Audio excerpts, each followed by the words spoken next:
Hey, sweet peppers! Welcome to Esoterica and Nonsense, a podcast where we discuss myths, legends, folk tales, fairy tales, supernatural phenomenon, and religions from around the world. I am your host, Annabelle, Chili Cheese Fantasy, and I am here recording on a beautiful Sunday. And I'm sitting here with all kinds of things reeling through my mind. One of them is that I'm actually a little bit frustrated because I tried to promote my podcast via Facebook, which I have not used in years. I don't think I've posted on Facebook. It feels like in a decade. And literally the day after I promoted my podcast, my baby, my child, somebody hacked my Facebook and changed my password and changed the backup email. And sadly, the email I had registered to it, I haven't used in probably 15 years and don't know the password. So it's unrecoverable. And thanks, Zuckerberg. Thanks. You're 100% to blame. I don't know if that's true. I'm a little bit bewildered by technology in general. I feel like I have the propensity to make all technological things break in my sheer presence. So I think my frustration is coming from a deep sadness that a lot of technological things that I involve myself with perish, crumble. I've had phones freeze and break and stop working, computers stop working, and then when somebody else uses them, they work fine. So all I'm saying is I hope this podcast continues to grow, because even though something about my electromagnetic waves blocks the working capacity of technology, I hope that at least my words can penetrate through the algorithm and create radio waves to listeners wherever around the world, whatever part of the universe that my words find you. Now, that was my rant. Besides my bizarre happenings with the Zuckersphere, I'm feeling really good. I'm feeling really excited. I'm drinking a delicious Spindrift, which is a sparkling water that has raspberry and lime, and I actually put a little bit of pomegranate juice in it, so it's incredibly zesty and full of antioxidants. And I'm feeling really good to go. And, my friends, I'm feeling so excited because the topic I have selected for today is the Huldufólk, or the hidden people of Iceland.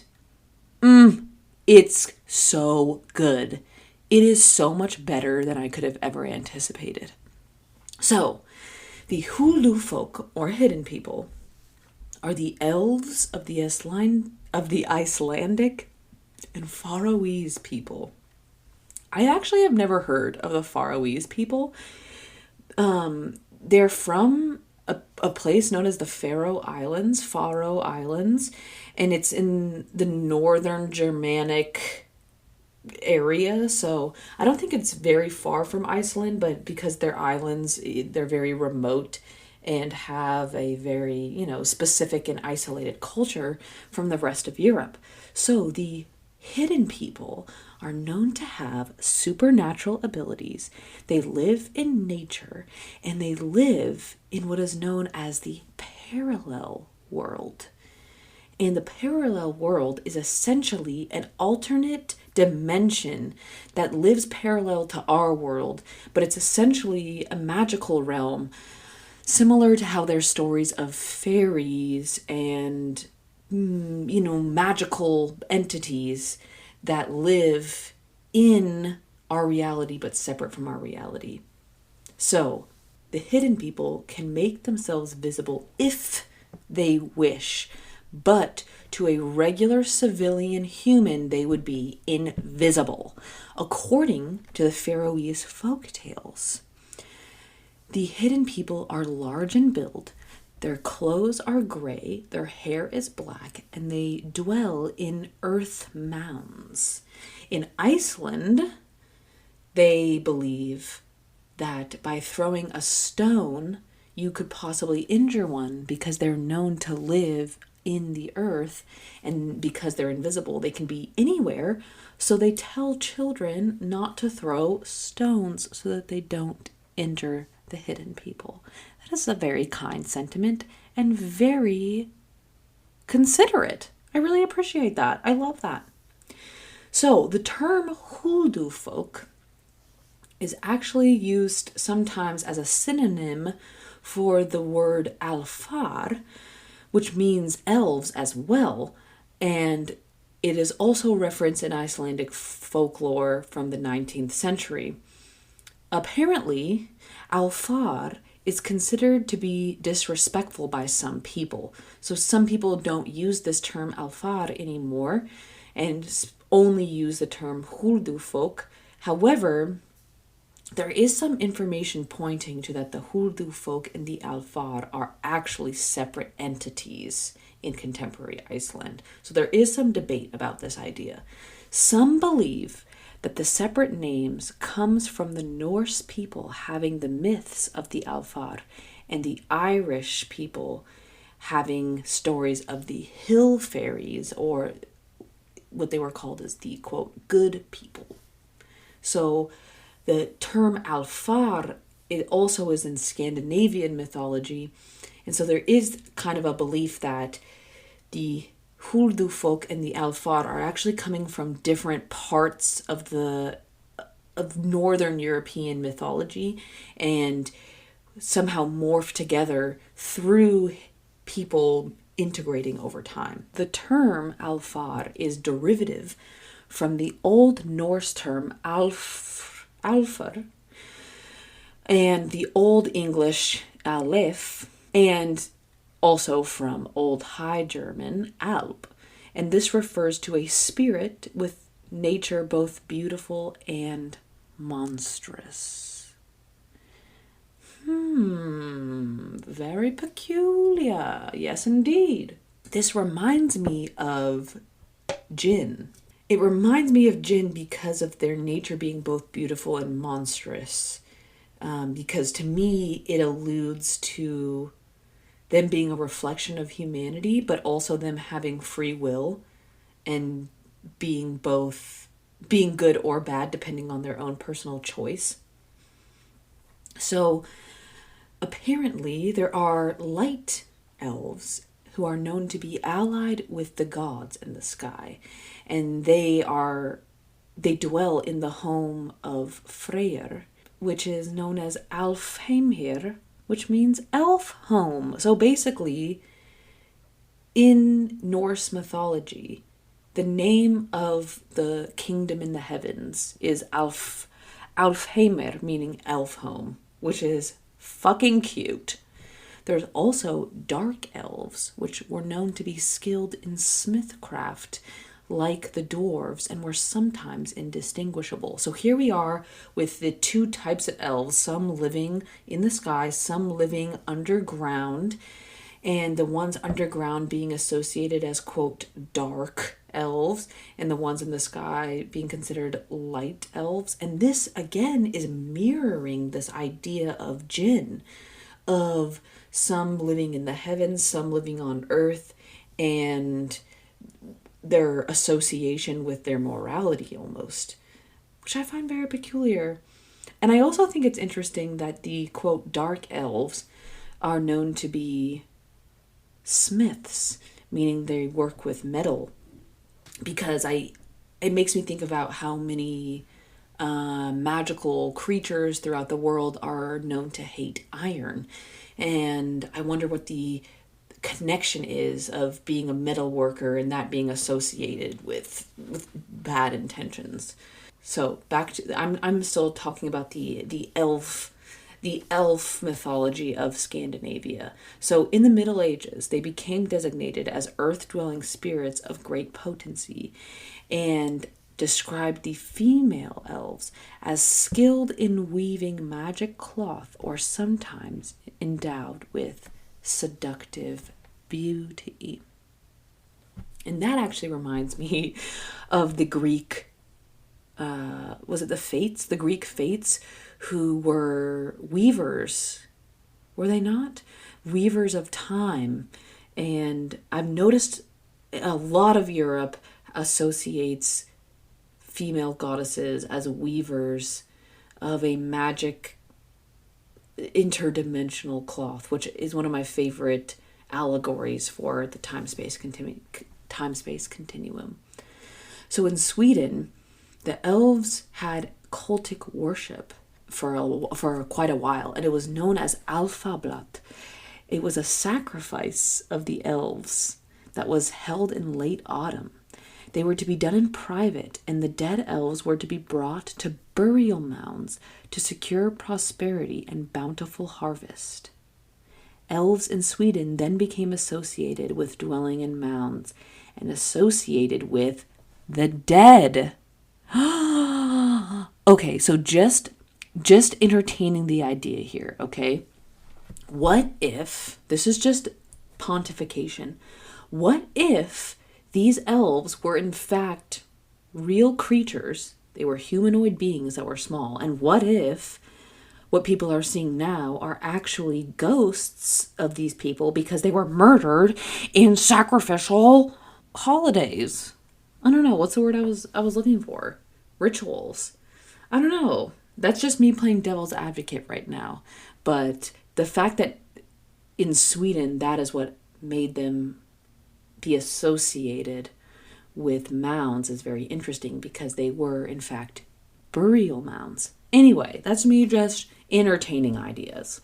In Iceland, however, they are believed to be peaceful, coexisting along humans and indulging in the same way that humans do in activities such as fishing, farming, having families. They're often known to lend hands to humans who would otherwise perish without the intervention of the supernatural.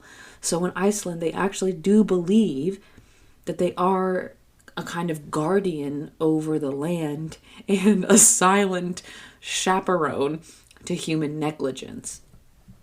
It is also said that Icelanders have dreams of them, and often in the 19th century, they were known to be seen wearing... I'm misreading my notes. Apparently, when Icelanders have dreams of them, they are often wearing 19th century Icelandic clothing, often in the color green. So they're wearing kind of traditional outfits in their dreams, which kind of reminds me of leprechauns, am I right? Green clothes, traditional clothing. Very interesting parallel. In the 11th century, the Christianization of Iceland began, and aspects of the Adam and Eve story was actually used to explain the existence of the hidden people. So in the Bible, there is this little nuance which I had never heard about, and paraphrased, Eve is washing her children, and God comes to check on her, and she isn't actually done washing her kids. So she hides the children who are still unwashed, the quote, dirty children, and presents God with the children that have been washed. And she ends up lying to God about the existence of the other children who are dirty. And I'm sorry. I'm laughing because by the 11th century, at this point, the Bible had been translated so many times into different languages, that this does feel very much like some white dude played around with the translation, because this feels very I don't know. What am I saying? This just feels it feels like this is an ancient story, but the meaning has been tainted a little bit because hiding your dirty children from God. I don't know. There's a part of me that just, red flags are just flashing all in my body, and something about this story feels like it's missing a crucial piece, but who am I to say? Like I said, I'm literally a simple man, a simple dude, pontificating on random things I'm researching on the interwebs, and you can take it or leave it. So anyway, Eve hides the dirty children from God, and God declares that what man hides from God, God will hide from man. And from that point on, God made these children, the dirty children, quote, invisible to the human eye. And thus the Icelandic people believe that the hidden people are in fact descendants of these invisible children of Adam and Eve. However, though, some Christians relate this story to Lilith, thinking that they are actually the children of Lilith, or possibly fallen angels condemned to live between heaven and hell.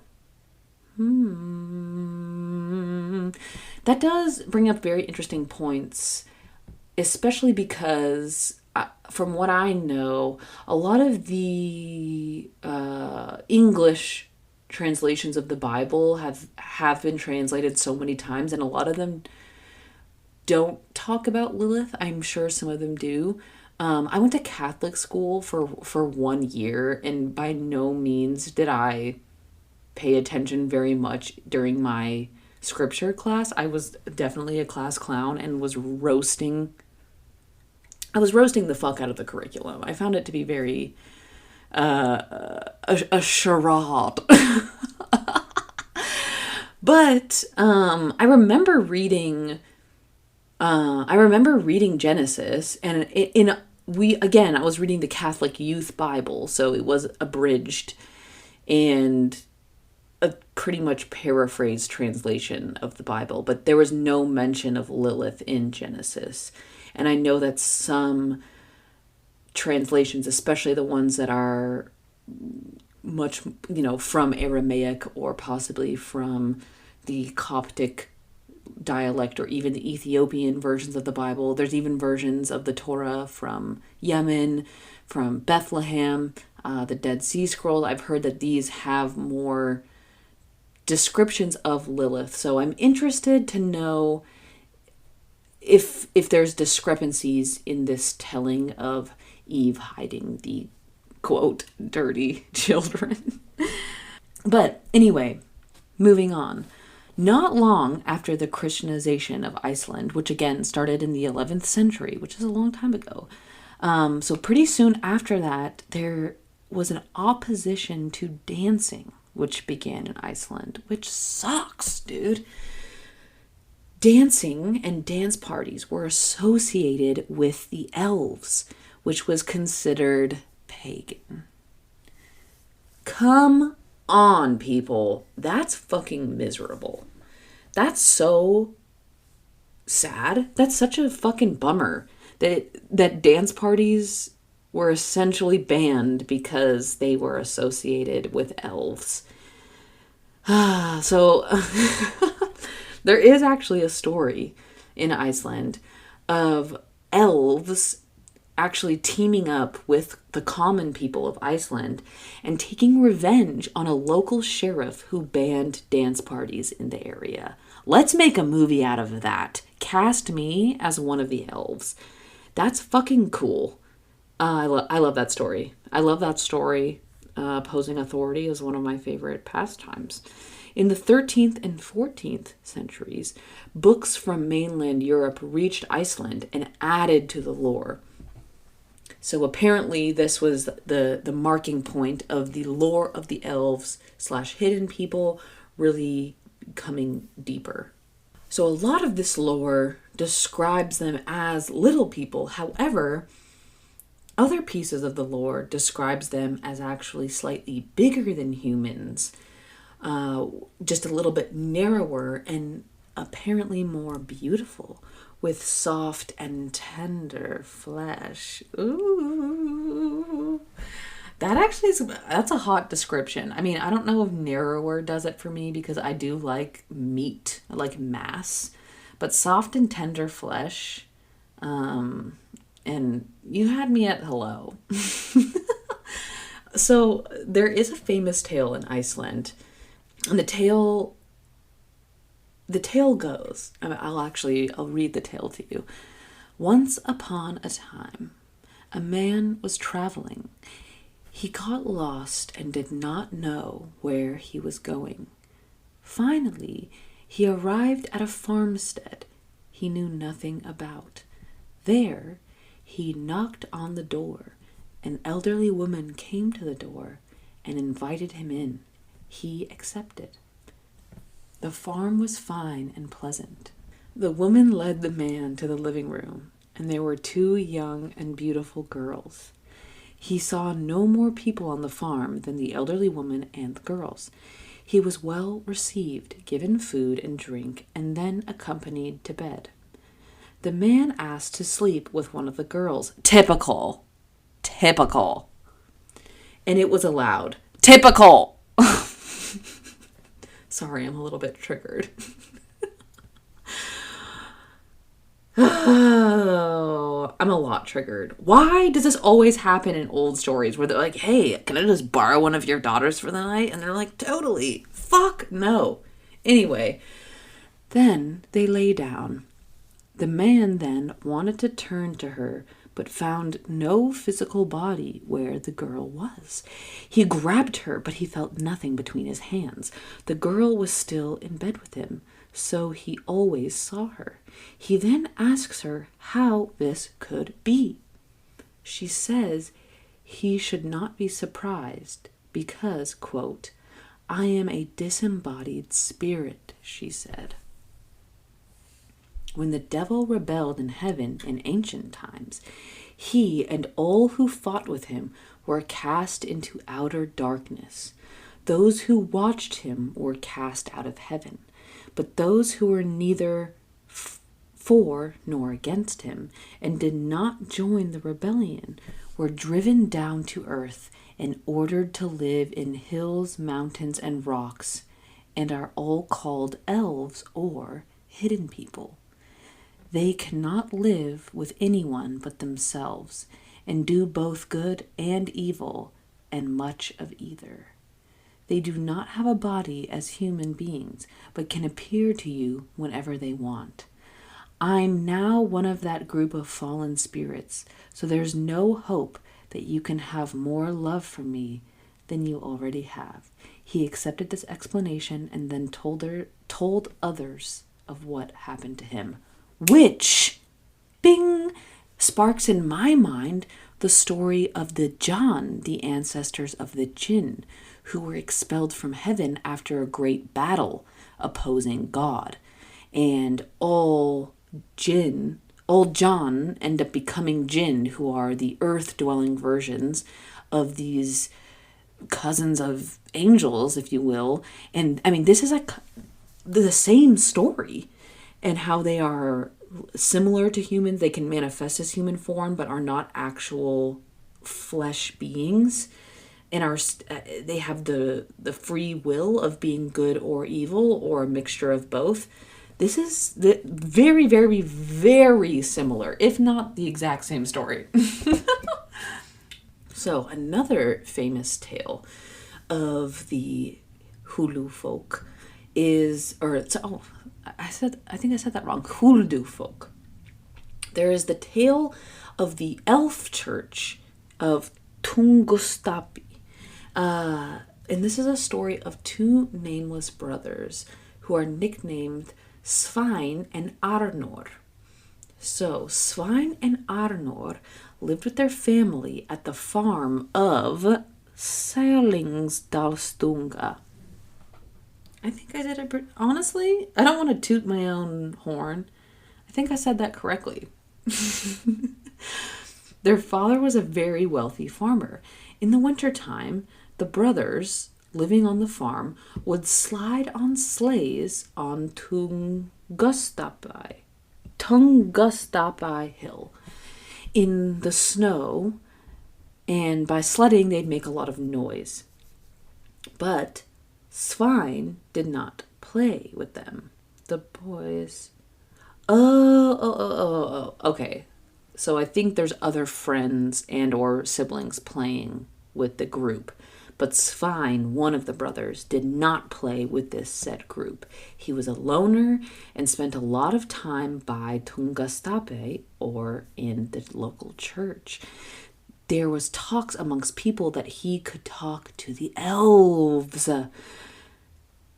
His father was getting old and asked Svein to sing Mass for him in church on Easter Sunday, and that he wanted to die in the Mass as his time had come. Svein was reluctant to do so and made one condition, that nobody would open the church door during Mass.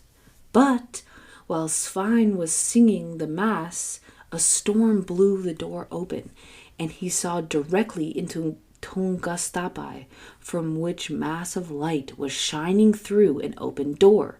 Svein collapsed and died. Oh. Svein collapsed, and his father died just a few moments later. Svein had looked straight into the eyes of the bishop of the elves, who was singing Mass at Tungustapai. The doors of the old Icelandic churches usually pointed to the west, but the doors of the churches of the elves are pointed in the east. Svein's brother Arnor never recovered from the tragedy and never went back to Tungustapai or even looked in that direction. He became a monk at Helgafell Monastery. He sang such a beautiful mass that nobody had heard a more beautifully sung mass, allegedly. The church after this was moved to a farmhouse in between the church and the Church of the Elves, and this was done so that no such tragedy would ever repeat itself. Okay, so I wasn't tripping. Both Svein and his dad died after the doors blew open and he made eye contact with the Bishop of the Elves. Now, my question is, why did he... I'm interested that Svein died by making eye contact with the Bishop of the Elves during the Easter Mass. My first thought maybe goes towards the power, the sheer power and magic emitted from the bishop's eyes. But also, what if there was intent there? What if it was a punishment? I don't know. I'm not totally sure.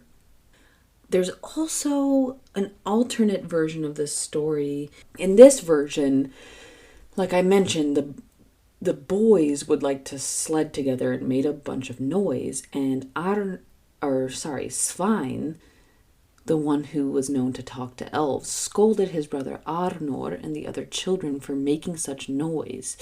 But his brother mocked him and told him that they were not worried about disturbing the local elves.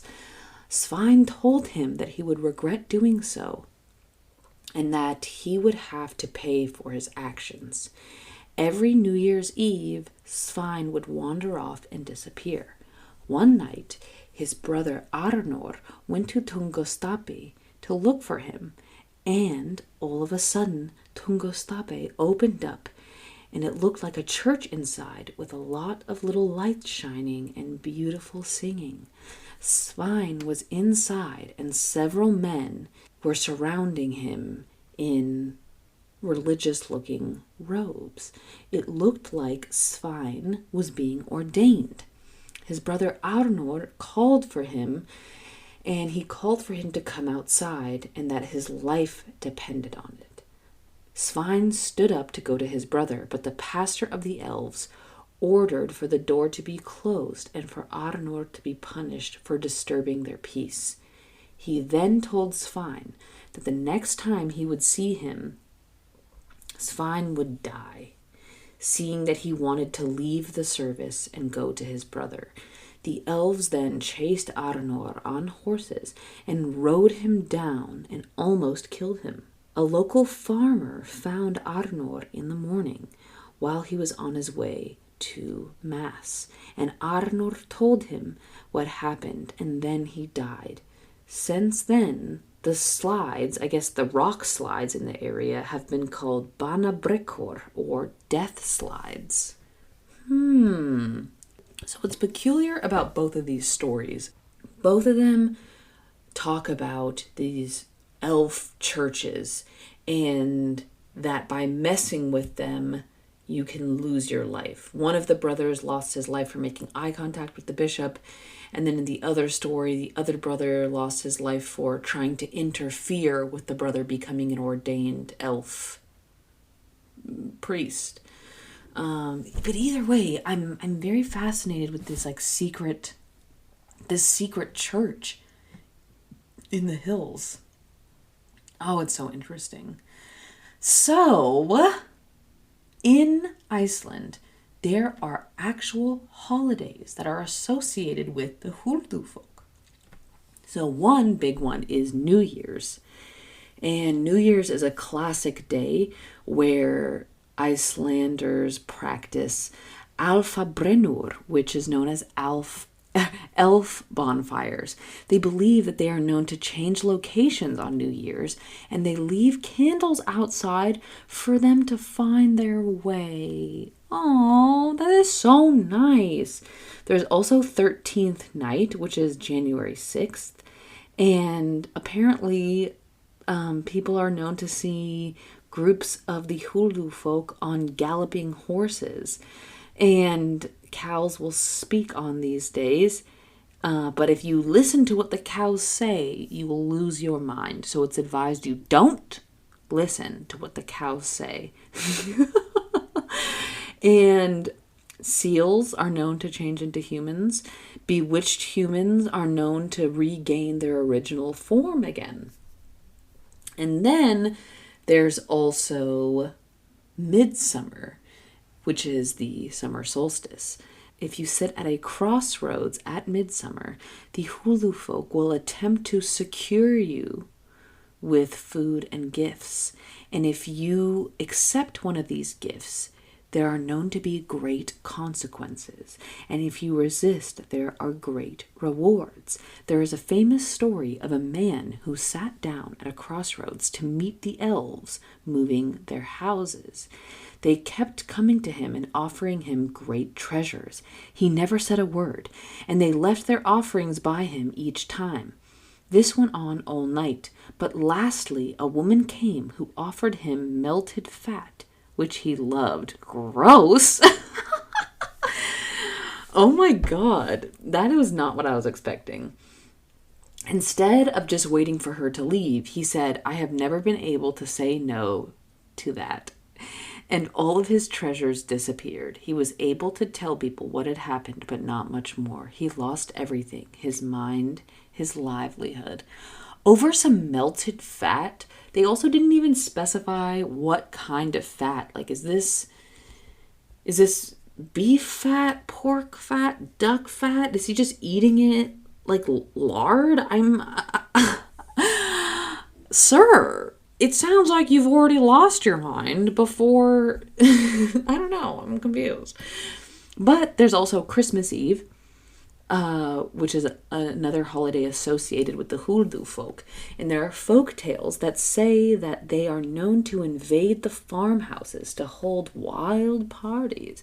And it is customary to clean your house and leave food out on Christmas Eve.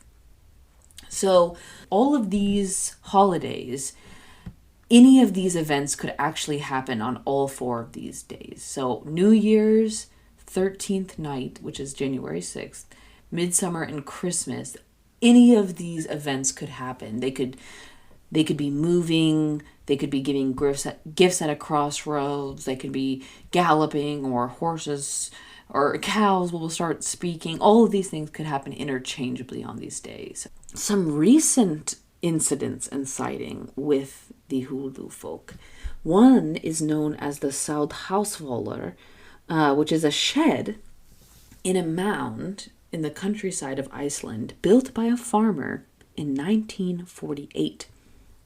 He built it as storage for milk cans because his farm was in such a remote place that the milk truck didn't drive all the way out.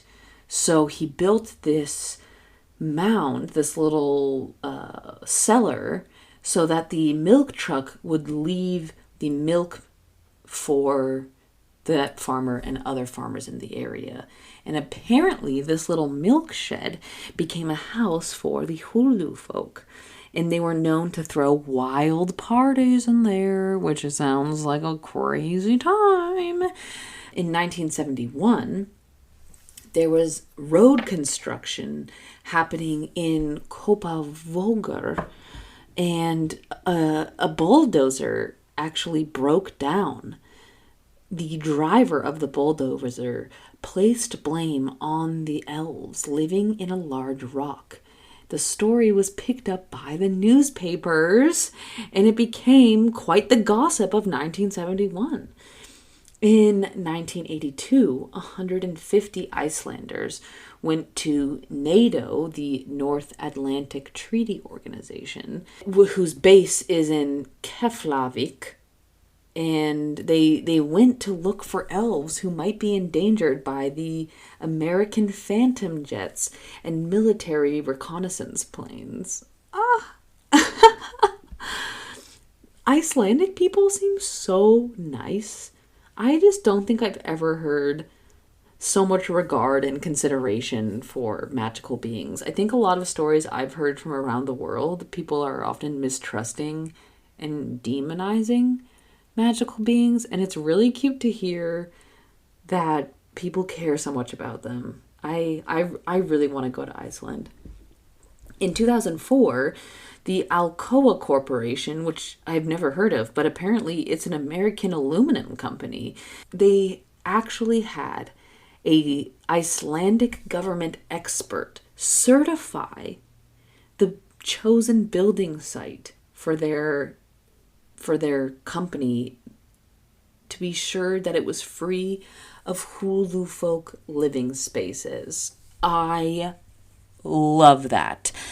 How do I get a job to be a surveyor for where magical elves live?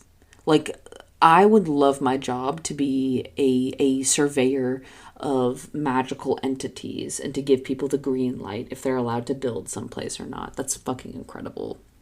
In 2011, in Bolungarvík, there was a series of rock slides that were raining onto residential streets, and people thought that the Huldufólk were thought to be the reason behind all of these rock slides. In 2013, road construction between Reykjavik and an area known as Alphatains Peninsula was stopped because they believed it would destroy the natural habitat of the hidden people, and specifically their elf church. Now, I heard a story, and again, I heard this from a friend of mine who went to Iceland, and I tried to find this story online. I couldn't find it. My friend had heard this story in Iceland that there was a local politician who had gotten into a fatal car accident, and it was saved by the Huldufólk, who nursed this politician back to health and gave him water and I think a little bit of food and took him out of the road. The story is the reason why the road construction was actually moved in 2013 was because this said politician petitioned for it to be moved because he had gained belief and respect for the Huldufólk after they had saved him, which is a very cute story. I wish I could have found more information about it online. There's also stories of the Huldufólk having retaliated against the destruction of their homes by causing things like accidents and the breakdown of new machines on work sites. For this reason, many roads are built to avoid rocky areas as to not disturb the Huldufólk as well as buildings moved and floor plans of building altered so as to not disturb the rocks. I love them. There's also small houses built all over Iceland in the countryside and in cities that are built to welcome the hidden people and give them shelter, which is so fucking cute. But interesting because, again, some stories claim that they're actually taller than humans. But if they do not have form, I guess they could be any size they wanted if they had the ability to go in and out of existence. I'm not sure. So another phenomenon is that because they are invisible to most humans, there are mediums who are known to be able to talk to them and are sometimes employed so that they can negotiate with the Huldufólk. They are said to dislike electricity, churches, and crosses, and they love to dance. Now that's interesting that they are said to dislike churches, because there was that story I read about the two brothers who had entanglements with the elf church. So I wonder where those stories came from, and I wonder, I have questions. I have questions that have no answers. There is a place in Iceland known as Hafnarfjörður. Yeah. And this place is considered to be the elf capital of Iceland. And there are actual tours in Iceland that you can take to see the famous sites where they are known to have been sighted and thought to live. Sign me up. And you're not going to believe this, but in Reykjavik, which is the capital, I believe. If it's not the capital, it's like the big city. But in Reykjavik, there is an elf school, which is an extension of the Paranormal Foundation of Iceland that introduces travelers to the concepts and stories of the Huldufólk. Oh my God, are you fucking kidding me? See, okay, I feel cheated because I felt really disappointed by academics because I was much more interested in ancient religions, and I just wanted to learn about basically all things psychedelic, and I was confused why school didn't talk about it. But if somebody told me in high school that I could have gone to an elf school, I would have been way less skeptical about staying in school. I'm going to save up. Also, you can sponsor me. Please sponsor me, guys. If you want to send me to elf school, I will go. I'm making this intention now. I'm manifesting it. You mark my words. I'm going to go to the elf school in Reykjavik. So apparently they discuss magic and folklore over pancakes and coffee in an elf paraphernalia library. My dream. That is my dream. So the man who runs the school, the headmaster, is named Magnus Skarfinoisson. Fun fact, I used to have a pug dog named Magnus, so I feel very connected to this man. And he said that he has interviewed more than 900 Icelanders who have met the Huldufólk. He claims that there are 50 types of Icelandic elves. The school also teaches about gnomes, dwarves, fairies, trolls, mountain spirits, nature spirits, mythical beings from Iceland and elsewhere. Oh my God, I want to be best friends with this guy. Magnus, if you're listening, I'm your biggest fan. Sponsor me. I'll do advertisements for you. And I'm coming to your school. So just expect me at some point. Expect me.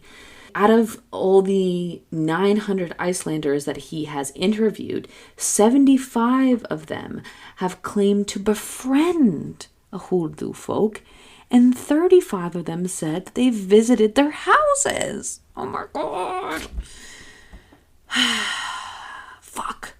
So Magnus argues that the, in quote, Enlightenment period has killed many people's faces.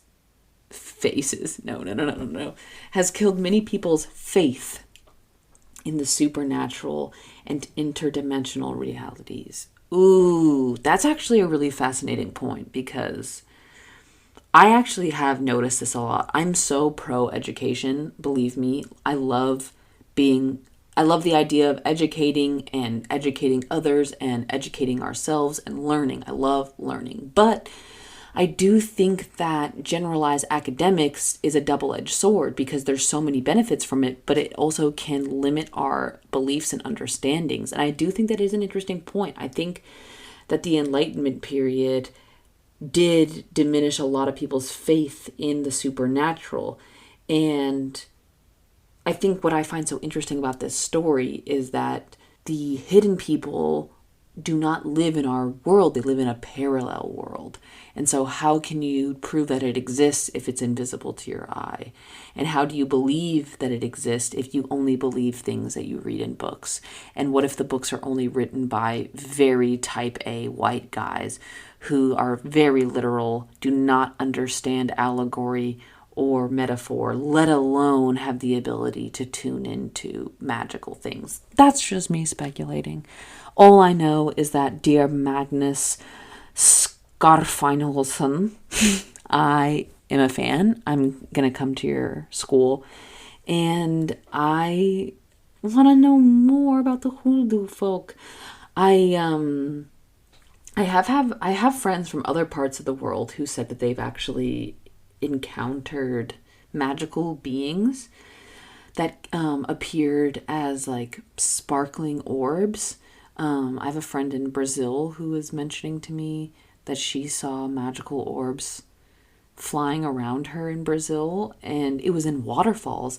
And I know that there's actually a lot of waterfalls and hot springs in Iceland. So I would love to go to Iceland and trek through some hot springs and waterfalls and just close my eyes and sense nature and see what happens. It seems like a really magical place, and I commend the Icelandic people for having such an amicable relationship with the Huldufólk. It's very, very cute and reminds me a lot of Jinn.